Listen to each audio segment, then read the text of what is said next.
जी welcome back. Break के बाद discussion को आगे बढ़ाते हैं। शोएब साहब ये बताइए, गुज़िश्ता रोज़ रऊफ हसन साहब हमारे प्रोग्राम में थे, उन्होंने कहा कि हमें जो जजेस के ख़त का मामला है इस हवाले से हमें फुल कोर्ट वो कबूल है जिसमें चीफ जस्टिस साहब ना हो, जिसमें जस्टिस मंसूर अली शाह साहब ना हो। आप भी इत्तेफाक करते हैं इस राय से, और क्या ये पार्टी का एक मुत्तफिका फैसला है? मेरा ख्याल है उनकी पर्सनल राय होगी। मैं उसको पार्टी पॉलिसी नहीं समझता। आप चाहते हैं कि चीफ जस्टिस साहब भी इसको हेड करें, क्योंकि अगेन 6 जजेस ने तो मुखातिब सुप्रीम जुडिशल काउंसिल को ही किया है, जिसकी सरबराही चीफ जस्टिस ऑफ पाकिस्तान करते हैं।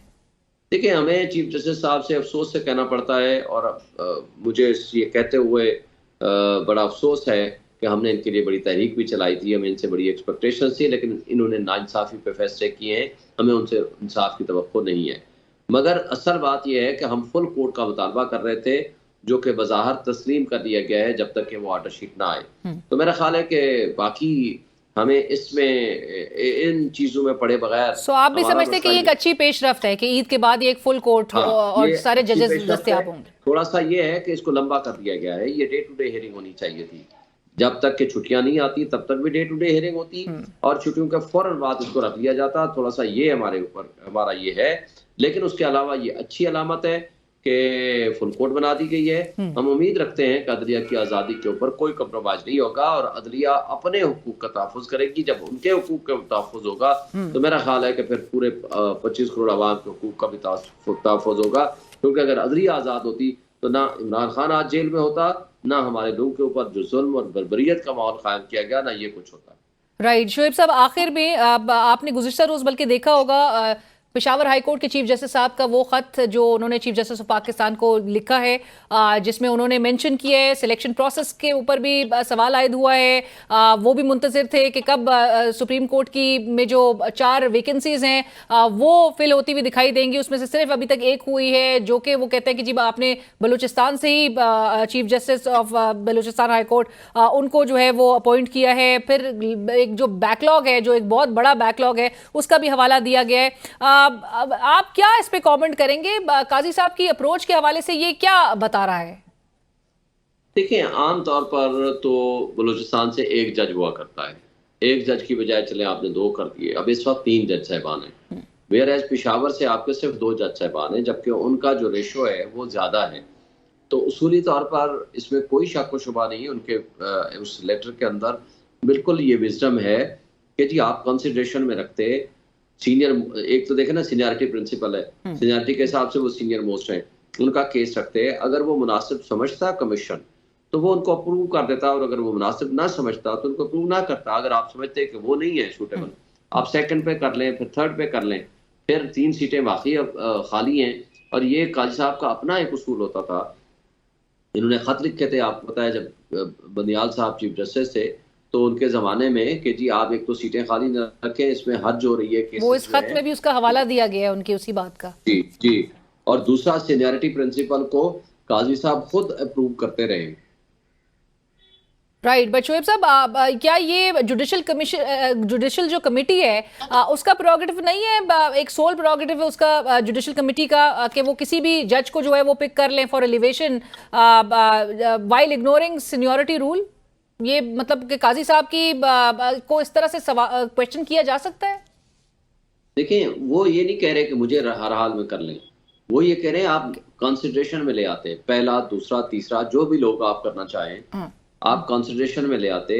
कमीशन में नाम भेजना चीफ जस्टिस का सवाबदीदी अख्तियार होता है, और वो सवाबदीदी अख्तियार अगर वो इस्तेमाल करते, मसलन पहले नंबर को छोड़ देते, दूसरे या तीसरे को ले आते, तो उसके ऊपर फिर इनके अपने फैसलों के ऊपर जो है वो उंगली उठती, क्योंकि ये खुद लिख के दे चुके हैं पहले कि हमने तरतीब सीनियरिटी के हिसाब से कंसिडरेशन करनी है। अगर कमीशन समझेगा कि पहला नंबर क्वालिफाई नहीं करता तो हम दूसरे को करेंगे, दूसरा नहीं करता तीसरे को करेंगे। मगर सीट को खाली छोड़ देना, और पहले वाले एक कॉम्पिटेंट, एक ऑनेस्ट जज इब्राहिम साहब की जो शोहरत है chief justice Peshawar high court की, उसको इग्नोर कर देना इस बुनियाद पर या किसी भी तासुब की बुनियाद पर, ये मुनासिब फैसला नहीं है। बिल्कुल उन्होंने ठीक और दुरुस्त तौर पर निशानदेही की है। मेरा ख्याल है कि अभी भी टाइम है कि उनको कंसिडरेशन में लाया जाए, इनको कंसिडरेशन में लाया जाए। राइट। शोएब साहब, और लास्ट में सिर्फ कमेंट ये कर दीजिए कि साइफर केस में आपको नजर आ रहा है इमरान खान साहब को रिलीफ मिलता हुआ? देखिए साइफर केस तो 100% केस है हमारे हक में जाने का। जिस तरीके से उन्होंने बड़े भोंडे तरीके से ये केस बनाया, मुल्क की सलामती और खुद मुख्तारी के दिफा करने वाले शख्स को मुजरिम बना दिया गया। जिन्होंने कहा बेगर्स आर नॉट चूजर्स, उसको उठा के इक़्तिदार दे दिया गया। नेशनल सिक्योरिटी कमेटी ने 2 दफ़ा कहा कि हमारे मुल्क में मुदाखलत हुई है, इंटरफेरेंस हुई है, जो कि नहीं होनी चाहिए। हमने डिमार्च किया। तो ये सारी चीज़ें अगर आप मद्देनज़र रखें तो इससे बड़ा बुरा केस और नहीं हो सकता कि अपने मुल्क के हीरो को, जिसने आपके मुल्क की सलामती को दिफा करते हुए आपको एक ताकतवर तरीन मुल्क को नो कहा और कहा कि आप हमारे मामलात में मुदाखलत नहीं करेंगे, आपने उठ के उसी को ही मुजरिम बना दिया। ये तो आप गुलामी की बदतरीन मिसाल कायम करने जा रहे हैं। मेरा नहीं ख्याल कि इस केस में कोई जान है या ये हाई कोर्ट में सस्टेन कर पाएगा। और ये जो इलेक्शन ट्रिब्यूनल्स में जो मामलात हैं वो आपको और कितनी फ्रस्ट्रेटेड इस वक्त पाकिस्तान तहरीक इंसाफ उससे मुताल्लिक है कि जो हमें एक स्नेल पेस्ट पे प्रोसीडिंग्स नजर आ रही हैं?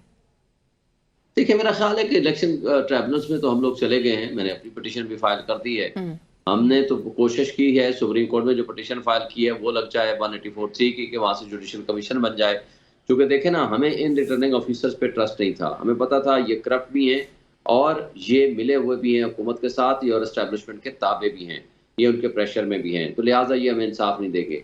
और इन्होंने हमारे खिलाफ 3 MPO के बेशुमार हज़ारों तादाद में आर्डर्स किए हैं। तो लिहाजा ये हमें क्या इंसाफ देंगे। तो इसलिए हम हाई कोर्ट में, लाहौर हाई कोर्ट में गए थे कि हमें जनाब ये आरोप काबिल कबूल नहीं है, और हाई कोर्ट ने आर्डर कर दिया था। सुप्रीम कोर्ट ने कहा कि नहीं जी यही आरोप आपका इलेक्शन कराएंगे। तो फिर सुप्रीम कोर्ट पे फिर ये भी जिम्मेदारी आयद होती है तो free fair and transparent election भी तो करवाएं ना। ये तो नहीं है ना कि इलेक्शन होगा, जो हारने वाला है उसको जिता दें, जो जीतने वाला है उसको हरा दें। तो इस तरह फिर सुप्रीम कोर्ट ने अपनी जिम्मेदारी निभाते हुए फिर इसका जुडिशल कमीशन के जरिए वो उसका ऑडिट भी करा ले फॉर्म 45 का।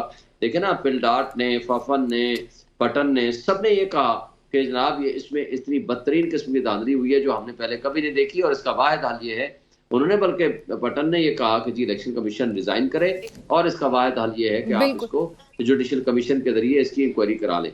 तो वो सुप्रीम कोर्ट जब इस सारे काम की जिम्मेदारी लेती है तो फिर उसको ये जिम्मेदारी लेनी पड़ेगी कि जनाब ये जो धांधली हुई है फिर उन्हीं के आर्डर के ताबे हुई है, तो फिर वो कम से कम ये इंसाफ तो उनको दें जो लोग जीते हुए हैं, जो अवाम का मैंडेट है उसके ऊपर डाकाजनी हुई है, जो रिजेक्टेड लोग हैं वो मुसल्लत किए गए हैं, उसको रेक्टिफाई करें। बिल्कुल, थैंक यू सो मच, बहुत शुक्रिया शोएब शाह में ज्वाइन करने के लिए। तर्जुमान पाकिस्तान तहरीक इंसाफ शोएब शाहीन साहब इस वक्त हमसे बात कर रहे थे, जिन्होंने कहा कि ये अवाम के साथ और नेचुरली अवाम के मैंडेट के साथ भी ज्यादती है। अगर पिलडैट, पतन, फाफिन, तमाम ये ऑर्गेनाइजेशंस अगर कह रही हैं कि धांधली हुई है, बदतरीन धांधली हुई है, एक एक हल्के उठा के भी अगर उसकी इन्वेस्टिगेशंस कराई जा रही हैं उसमें, और फॉर्म 45 को ही सिर्फ कैलकुलेट करके ही अगर देखा जा रहा है, सो उसमें जिस तरह की रेगुलरिटीज सामने आ रही हैं वो बड़े हैरान कुन है। और 3 टारगेट्स हैं पाकिस्तान तहरीक इंसाफ के, 3 अहदाफ जो कि इस मुल्कगीर जो एहतजाज की अभी एक सिलसिला शुरू होने जा रहा है ईद के बाद, उसमें 3 टारगेट्स में सबसे पहला बानी PTI को की रिहाई है, दूसरा अदलिया की आज़ादी के हवाले से भी जो पाकिस्तान तहरीक इंसाफ अपनी सपोर्ट की का और अपने ताउन को इंश्योर कर रही है, और तीसरा कि जो हकीकी नुमाइंदे हैं उनको उनका मैंडेट वापस मिलना चाहिए। इसी के साथ ही बढ़ेंगे एक ब्रेक की तरफ। ब्रेक के बाद जब वापस आएंगे हम बात करेंगे कराची की सूरत हाल की। क्राइम रेट है लेकिन कराची और सिंध में जिनकी हुकूमत है वो इस बात को तस्लीम करने से कासिर है। वो कहते हैं कि निगरां हुकूमत के जो दौर था उसमें ये रेट जो है उसमें इजाफा हुआ है। इस पर बात होगी एक ब्रेक के बाद।